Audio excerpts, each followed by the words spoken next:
सभी electronic print media के हमारे साथी सभी लोगों को यहाँ आने के लिए धन्यवाद। हमारे साथ कांग्रेस पार्टी के राष्ट्रीय प्रवक्ता नेता रणदीप सुरजेवाला जी, शक्ति सिंह गोहिल जी, मदन मोहन झा जी, हमारे साथ सीपीआई पार्टी के नेता, सीपीएम पार्टी के नेता और सीपीआईएमएल के नेता यहाँ उपस्थित हैं। आज बेहद खास दिन है, नवरात्र का शुरुआत है, कलश की स्थापना की गई है और आपको हम इतना कहना चाहते हैं कि जब कलश की स्थापना की जाती है तो लोग संकल्प लेते हैं।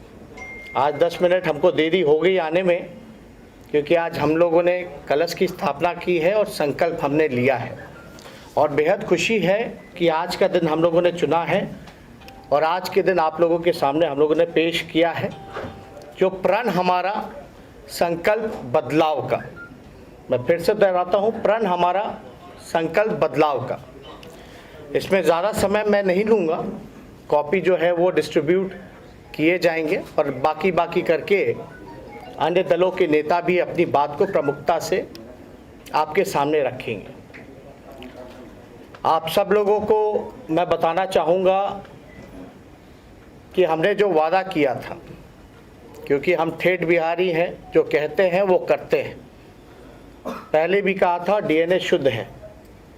हमने पहले आप लोगों को ये बताया था कि अगर हमारी सरकार बनती है, अगर जनता हमें, बिहार की जनता हमें मौका देती है, तो पहले कैबिनेट में पहले दस्तखत अगर मेरा कलम चलेगा तो 10 लाख नौजवानों को हम रोज़गार देने का काम करेंगे, पहले कैबिनेट में। दूसरी बात हम लोगों ने ये कही थी कि जो भी छात्र छात्राएं या नियुक्ति के लिए आवेदन फॉर्म जो भरा करते हैं उसको हम लोग माफ़ करेंगे। तीसरी बात, परीक्षा केंद्र जाने के लिए जो किराया होगा वो हम देंगे। एक लॉकडाउन के समय आप लोगों ने देखा जितने हमारे श्रमवीर थे किस हालात में थे, फंसे हुए थे। अभी भी कोरोना काल ख़त्म नहीं हुआ है और अभी भी आप देख सकते हैं, हम तो दिल्ली एयरपोर्ट जाते हैं, बड़ी संख्या में लोग जो हैं दिल्ली, बॉम्बे फ्लाइट से बल्कि लोग वापस जा रहे हैं। रेलवे स्टेशनों की हालत आप लोगों से छुपी नहीं। हम लोगों को संकल्प लेना है कि पलायन रोकना है, लेकिन अभी जो स्थिति बनी हुई है उसको लेकर के हम लोग जो है कर्पूरी श्रम वीर सहायता केंद्र पूरे देश में हर जगह खोलेंगे, जहां कभी भी कोई आपदा आएगी तो उन मजदूरों के देखभाल के लिए, सेवा के लिए वो चीज़ किया जाएगा। चौथी बात, नियोजित शिक्षकों के लिए जो हम लोगों ने बात की थी कि उनकी बड़ी लंबे समय से डिमांड रही है कि समान काम समान वेतन मिलना चाहिए, इसको हम लोग जो है पूरा करेंगे। इंफ्रास्ट्रक्चर के क्षेत्र में पुल पुलिया, एक्सप्रेसवेज जो हैं वर्ल्ड क्लास हो, इस पे हम लोगों का पूरा ध्यान रहेगा। आप सब लोगों को, कुछ लोगों को पता होगा, जब हम डिप्टी सीएम थे, डिप्टी सीएम पथ निर्माण विभाग हमारे पास था। अभी तक कुछ समय तक पटना एयरपोर्ट कहाँ नया बनेगा ये तय नहीं हुआ था। हमारी कैबिनेट ने वो तय किया था कि बीटा का जो एयरपोर्ट है उसको हम लोग परमानेंट पटना का एयरपोर्ट बनाएंगे। उस समय हम पथ निर्माण विभाग मंत्री थे, हमने बजट में भी इस चीज़ को इंक्लूड किया था कि मॉडर्न एक्सप्रेसवे जो होता है डेडिकेटेड टू एयरपोर्ट, वो हम लोग जो है उसकी शुरुआत करेंगे। तो वैसे कई एक पुल पुलिया, बड़े एक्सप्रेसवेज जो हैं वो हम लोग काम देखेंगे। एक महत्वपूर्ण बात मैं आप लोगों को बताना चाहूँगा कि बिजली के क्षेत्र में बिहार में खुद का उत्पादन नहीं है, वो खरीदती है और वो महंगे दामों में, दरों में बेचती है। यानी बिहार राज्य ऐसा है जहाँ उत्पादन नहीं है और सबसे महंगा बिजली अगर कहीं मिलता है तो वो बिहार में मिल रहा है। जितने कृषि क्षेत्र में जितने किसान हैं, कृषि ऋण जो हैं उसको हम लोग माफ़ करेंगे। जीविका दीदी हो या स्वयं सहायता समूह हो, उसके लिए नियमित वेतन और नौकरी और मानदेय को हम लोग बढ़ाने का काम करेंगे। तो हमने इस प्रण हमारा संकल्प बदलाव में कुछ मुख्य बिंदु हमने अपने तरफ से रखा है। लेकिन आप जानते हो बिहार में डबल इंजन की सरकार है। यहाँ से लगभग नीतीश कुमार जी 15 साल से बिहार के मुख्यमंत्री हैं। अब तक जो है बिहार को विशेष राज्य का दर्जा नहीं मिला। कोई डोनाल्ड ट्रंप तो आके नहीं देने वाले हैं यहाँ, अमेरिका के राष्ट्रपति।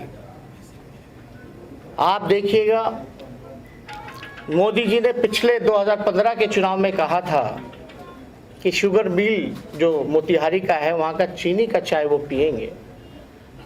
बिहार में आप देखिए जूट मिल हो, पेपर मिल हो, शुगर मिल हो, राइस मिल हो, सब ठप पड़े हैं, बंद हो गए। इसके उपाय के लिए कुछ नहीं किया गया। शुक्रिया तेजस्वी जी, शक्ति सिंह जी, मंच पर उपस्थित सब नेतागण, पत्रकार छायाकार बंधु। तेजस्वी जी ने भविष्य के बिहार का एक अमली जामा आपके सामने रखा। ये चुनाव है क्या और हम सब इकट्ठे क्यों हैं, हम केवल 2 मिनट लेकर आपको कहेंगे। ये चुनाव नई दशा बनाम दुर्दशा का चुनाव है। ये चुनाव नया रास्ता और नया आसमां बनाम हिंदू मुसलमान का चुनाव है। ये चुनाव नए तेज, नई तरुणाई बनाम फेल तजर्बे की दुहाई का चुनाव है। ये चुनाव खुददारी और तरक्की जिसकी चर्चा आपने की बनाम बंटवारा और नफरत का चुनाव है। जेडीयू, भाजपा, नीतीश बाबू, सुशील मोदी जी ने बिहार की पीठ में वार किया है। बिहार खुददार है, सब कुछ स्वीकार कर सकता है, धोखा नहीं। भारतीय जनता पार्टी के खिलाफ वोट मांगकर, जैसा आपने फरमाया, सरकार बनाई और फिर सृजन घोटाले के फेविकॉल से सरकार चलाई। ये वही भारतीय जनता पार्टी तो है जिन्होंने बिहार के डीएनए पर सवाल उठाया था, पर वो डीएनए की बात बताने वाले निर्मम बाबू या कुशासन बाबू, हम क्या कहें दोनों में से, वो अब डीएनए का नया मतलब निकाल पाए और वो है दम नहीं आप में, कि वो भारतीय जनता डीएनए डी दम नहीं आप में, क्योंकि वो डीएनए का सही मतलब जो वो समझते थे वो उन्होंने हमें नहीं बताया था। ये लोग सिर्फ जबान नहीं, कलम के भी बेईमान हैं। कलम की बेईमानी से इन्होंने बिहार का ईमान लूटने की कोशिश की है। और जब दो षड्यंत्रकारी दोस्तों साथ आते हैं तो स्वाभाविक है षड्यंत्र तो होगा ही। मंच पर उपस्थित तेजस्वी जी, सुरजेवाला जी और अन्य तमाम पार्टी के नेतागण, सबसे पहले इतना कैमरा चमक रहा है और इसमें एक चेहरा नहीं दिखाई दे रहा है कृष्ण मोहन शर्मा जी का, इससे मैं मर्माहत हूँ और उन्हें विनम्र श्रद्धांजलि के साथ मैं अपनी बात की शुरुआत करती हूँ।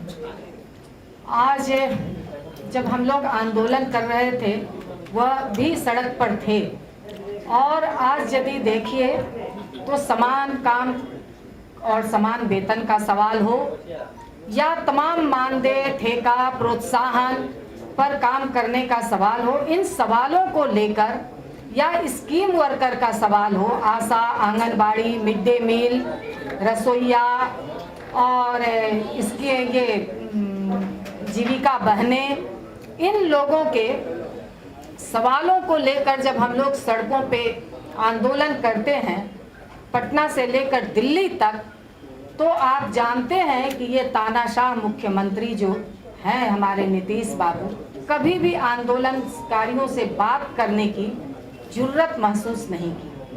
बल्कि जो व्यक्ति 15 साल में गरीबी, भुखमरी, कारखाने, रोजगार नहीं दे सकता, रोजगार नहीं दिया, भुखमरी नहीं हटा सकता, पलायन नहीं रोक सकता, भ्रष्टाचार नहीं रोक सकता, वो अगला 5 साल में क्या करेगा? तो इसलिए और अब हमारे पास पहले हम लोग तो विजन के साथ आ रहे, यूनाइटेडली हम लोग सब लोग, आज नवरात्र का दिन भी है, कलश स्थापना है, संकल्प हम लोगों ने लिया है, लेकिन बात को समझिए कि उनका क्या विजन है। अब उनको याद आ रहा है कि हर खेत जल सिंचाई की व्यवस्था कराएंगे। तो ये बिहार की जनता राजनीतिक रूप से, सामाजिक रूप से जागरूक है, सब कुछ समझ रहा है। आप बताइए, सुप्रीम कोर्ट ने ऑर्डर दिया था कि जितने मजदूर आए उनको रोजगार दो, क्या हुआ? कोई सवाल नीतीश जी से पूछा? नीतीश जी एयरपोर्ट जाते हैं, आंखों में चश्मा पर्दा लगा लिया है, उनको मजदूर नहीं नजर आ रहे। जो 145 दिन तक गरीब मजदूरों को देखने तक नहीं गया, बाढ़ पीड़ितों से मिलने तक नहीं गया, उनको कोई अधिकार नहीं किसी और से सवाल पूछने का। 1500 किलोमीटर, 2000 किलोमीटर तक बिहार के लोग छाले पड़ गए, 2-2 महीने लग गए। सरकार ने मुंह फेर लिया और आने के बाद हम लोगों ने जब शोर किया, अनुमति मिलती है तो चिट्ठी निकाल देती है बिहार सरकार की, आएंगे तो अपराध बढ़ जाएगा, यानी आप अपमानित कर रहे हो। तो इस पे ज्यादा कुछ हमको टिप्पणी नहीं करनी है। बहुत धन्यवाद।